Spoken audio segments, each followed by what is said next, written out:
حضرت عائشہ صدیقہ رضی اللہ تعالیٰ عنہا ایک حدیث میں یہ روایت فرماتی ہیں کہ حضور نبی کریم صلی اللہ علیہ وسلم شعبان کے مہینے میں کثرت سے روزے رکھا کرتے. رمضان کی تیاری سمجھ لیجیے, اس کی مشق سمجھ لیجیے, اس کا استقبال سمجھ لیجیے. نبی کریم صلی اللہ علیہ وسلم اس مہینے میں کثرت سے نفلی روزے رکھا کرتے. واجب نہیں ہے, فرض نہیں ہے, لیکن کسی بھی دن میں اللہ تبارک و تعالیٰ توفیق عطا فرما دے شعبان کے کسی بھی دن میں تو روزہ رکھنا عام دنوں کے روزے سے زیادہ فضیلت رکھتا ہے اور زیادہ اجر و ثواب کا موجب. کوئی تعداد مقرر نہیں, کوئی دن مقرر نہیں, بلکہ جس وقت بھی اللہ تبارک و تعالیٰ کی طرف سے توفیق ہو جائے اس میں نفلی روزے رکھنے چاہیے. حضرت عائشہ صدیقہ رضی اللہ تعالیٰ عنہا فرمایا کرتی تھی کہ رمضان کے مہینے میں جو روزے مجھ سے قضا ہو جایا کرتے تھے جسمانی مجبوری کی وجہ تو میں ان کی قضا شعبان میں رکھا کرتی تھی, کیونکہ رسول کریم صلی اللہ علیہ وسلم ان زمانے میں جس طرح سے روزے رکھتے تھے تو میرے لیے روزہ رکھنا آسان ہو جاتا تھا کہ آپ بھی روزے جو ہے میں بھی روزے. تو اس سے شعبان کے روزوں کی فضیلت معلوم ہو. البتہ ساتھ ہی رسول کریم صلی اللہ علیہ وسلم نے یہ بھی بیان فرمایا صحابہ کرام کو ہدایت دی کہ رمضان سے کچھ پہلے, ایک دن پہلے یا 2 دن پہلے روزہ نہیں رکھنا چاہیے. ایک دن پہلے یا 2 دن پہلے روزہ چھوڑ دینا چاہیے, روزہ نہیں رکھنا. اس کی وجہ تو یہ ہے کہ تاکہ انسان رمضان کا استقبال نشاط کے ساتھ رکھ سکے, پہلے ہی روزے سے کمزور نہ ہوگا. ایک وجہ تو یہ علماء کرام نے بیان فرمائی. اور دوسری وجہ جو اس سے زیادہ گہری ہے وہ یہ کہ دین اتباع کا نام ہے. اللہ تبارک و تعالیٰ کے حکم کی اتباع, نبی کریم صلی اللہ علیہ وسلم کے حکم کی اتباع, یعنی اس کی پیروی, حکم ماننا, حکم پر عمل کرنا. دین اس کا نام اپنا شوق پورا کرنے کا نام نہیں اور جذبات کی تسکین کا نام نہیں, بلکہ اللہ جل جلالہ کے احکام کی پیروی کا نام ہے.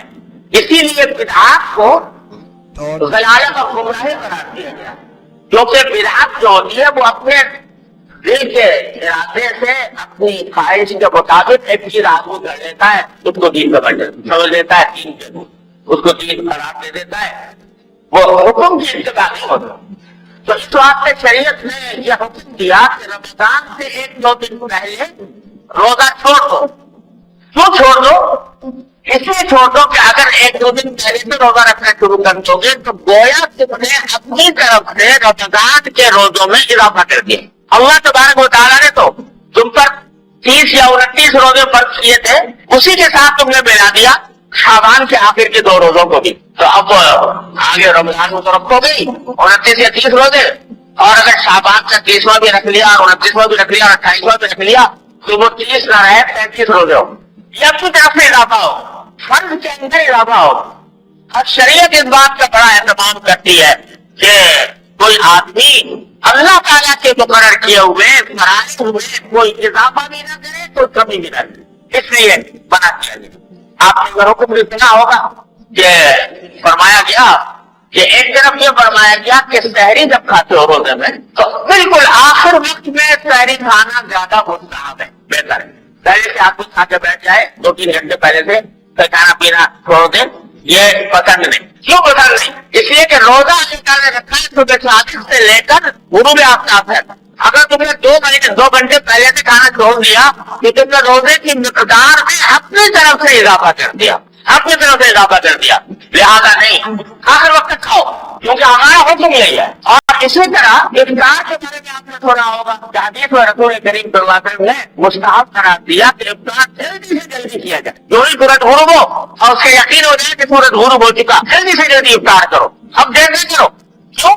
اس لیے کہ اگر تم دیر کرو گے تو اپنی طرف سے روزے کی مقدار میں اضافہ کر رہے ہو. اللہ تعالیٰ تو کہا غروب آفتاب تک کرنا, تم نے غروب آفتاب سے آگے بڑھا دیا, یہ اپنی طرف سے بڑھایا. تو یہ اپنی طرف سے کوئی عبادت معتبر نہیں. مسئلہ یہ منظور ہے کہ نہ بھوکا رہنے میں کچھ رکھا ہے, بھوکا پیاسا رہنے میں, اور نہ کھانے میں کچھ رکھا ہے. اصل چیز اللہ تبارک و تعالیٰ کے حکم کی اتباع ہے. جب وہ کہے کہ بھوکا رہو بھوکے رہو, جب وہ کہے کہ کھاؤ تو کھاؤ، اس وقت کھانا ہی فضیلت رکھتا ہے، اس وقت کھانے میں ہی ثواب ملے گا کیونکہ اللہ تعالیٰ کا حکم ہے کہ کھاؤ۔ تو یہی معاملہ شعبان کے آخری 2 روزوں کا، اس سے آپ اندازہ لگا سکتے ہیں کہ شریعت نے کتنی باریکی کے ساتھ اس بات کا لحاظ رکھا ہے کہ کوئی شخص دین میں اپنی طرف سے کوئی اضافہ نہ کرے، دین میں اپنی طرف سے کوئی چیز شامل نہ کر دے، چاہے وہ دیکھنے میں اچھی معلوم ہو رہی ہو، چاہے وہ دیکھنے کے اندر عبادت معلوم ہو رہی ہو، لیکن اللہ تبارک و تعالیٰ کی مقرر کردہ طریقے کے خلاف ہے، اس لیے اعتبار وہ پسندیدہ ہی نہیں۔